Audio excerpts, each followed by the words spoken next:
Ladies and gentlemen, welcome back. If you missed my last video, I discussed the house I want to build. Now, when I talk to my friends, I tell them, "Yeah, I'm gonna try to frame it myself. I'm gonna try to build the whole house myself, do as much as I can." Their only question is, "How are you gonna lift the walls?"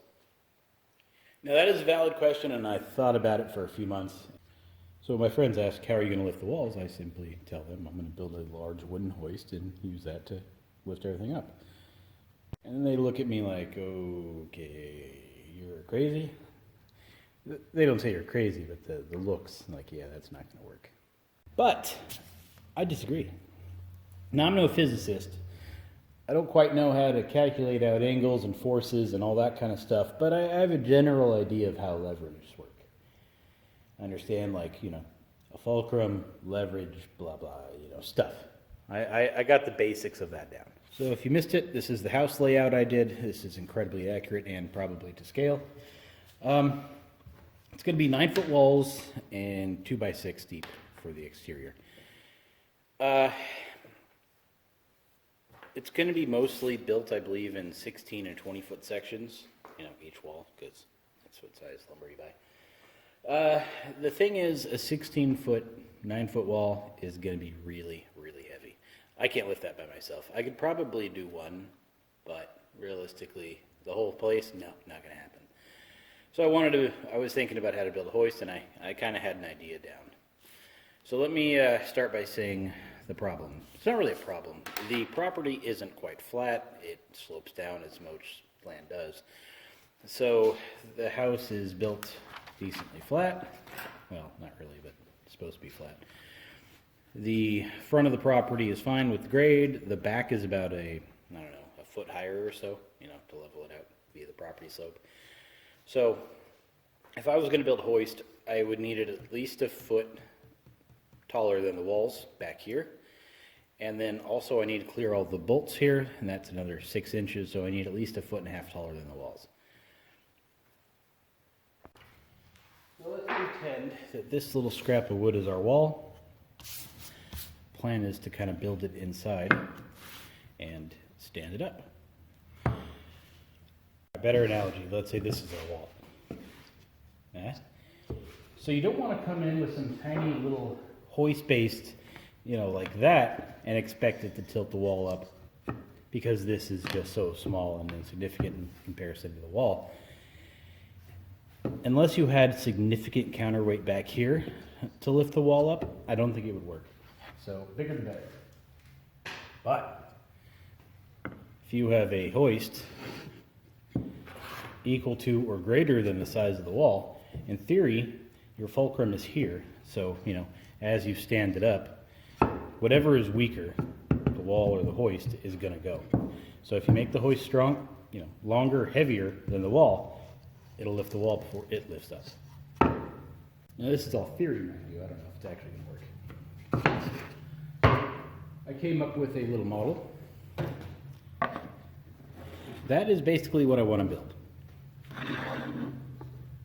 Now, we're doing 9-foot walls. We have a 1.5 feet of deeper foundation on the backside of the property, so we need at least 10.5 feet tall. Now, I want to attach some cables up top here.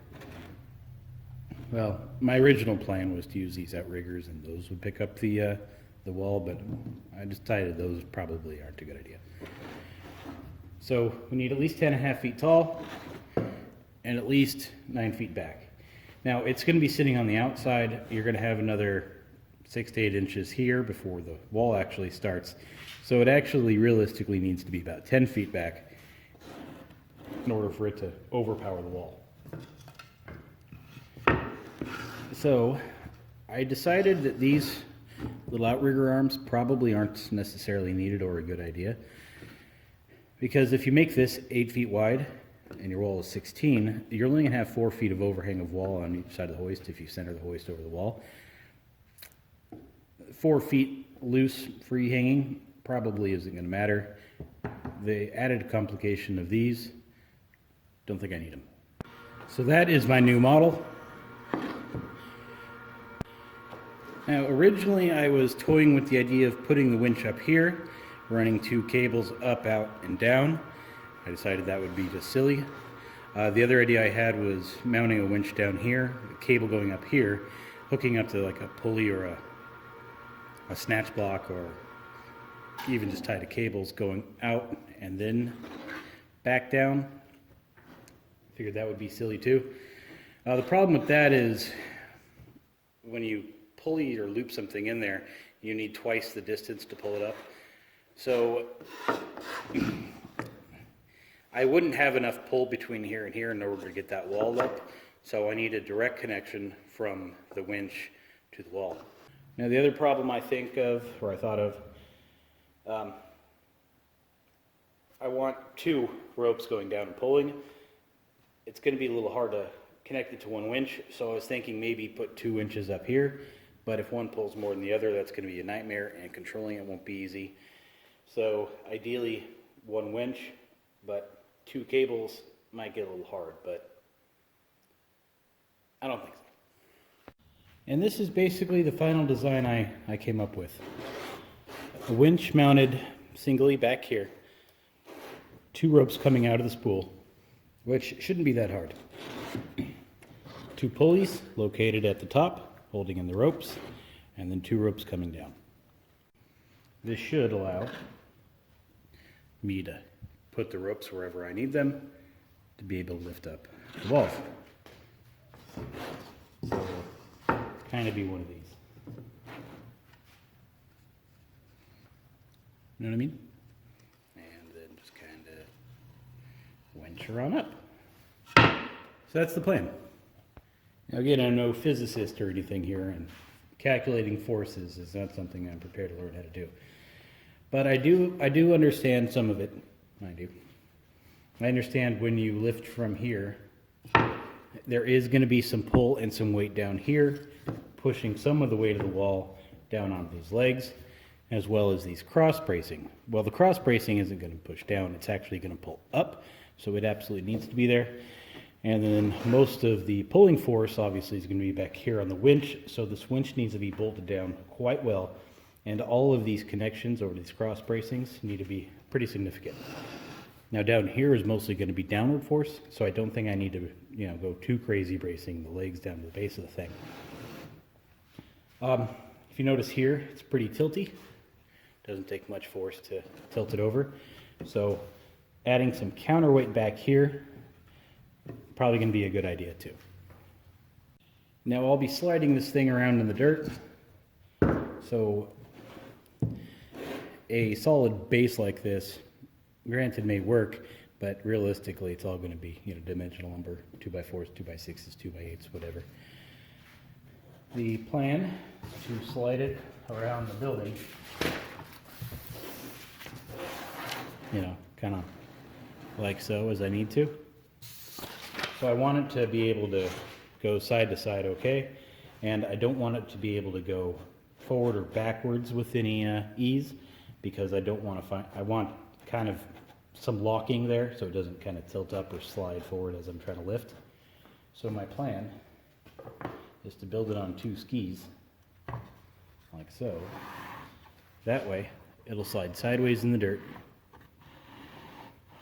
decently easily, and not forward or backwards very well, kind of giving it some lock and some holding into the dirt. Now as far as the rope goes, I calculated out the weight of the wall, kind of.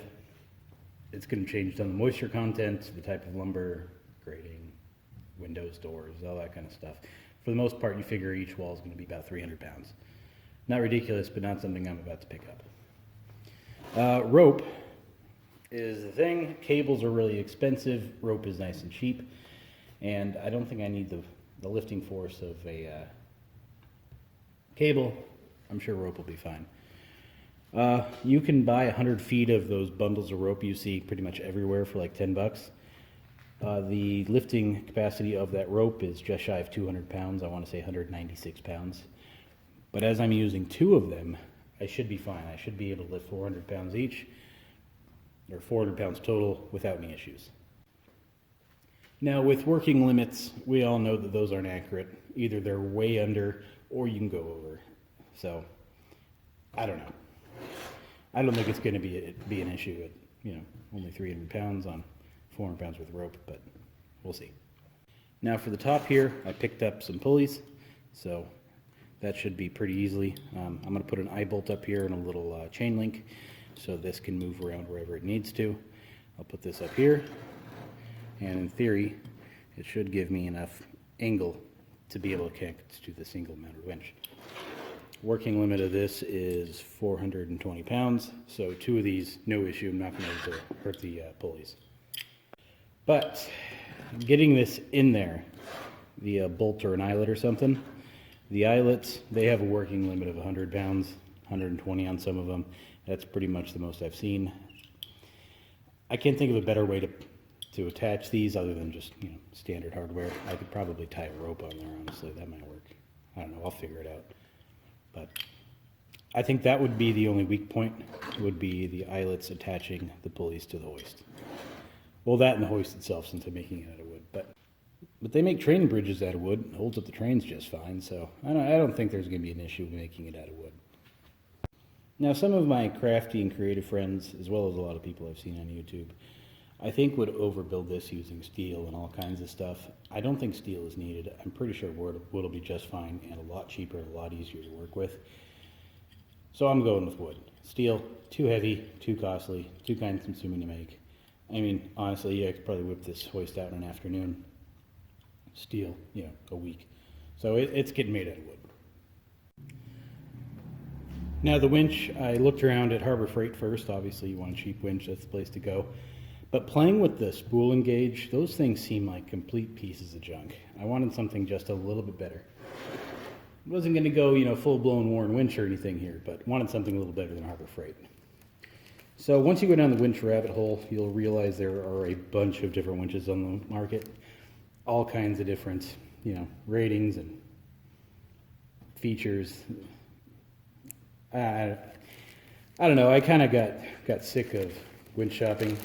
So I just kind of landed on one. But here's the instruction booklet. But this is basically what I wound up buying, was a Champion 4,500 pound winch.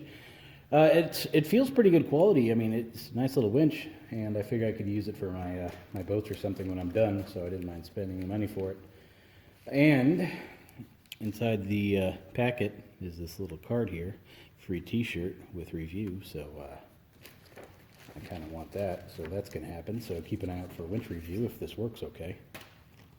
Well, honestly, keep an eye out even if it doesn't, then I'll also make a review of how crappy this winch is. But I think it'll be fine.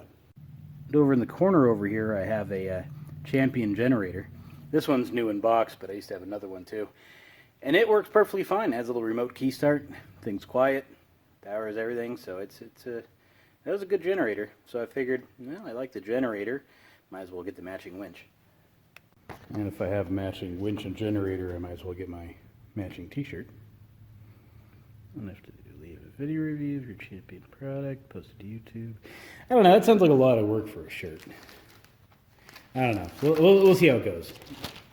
But I do kind of want that shirt. Alright, again I mentioned counterweight. I'm going to need some of that. But if we look around here, nature is one big counterweight.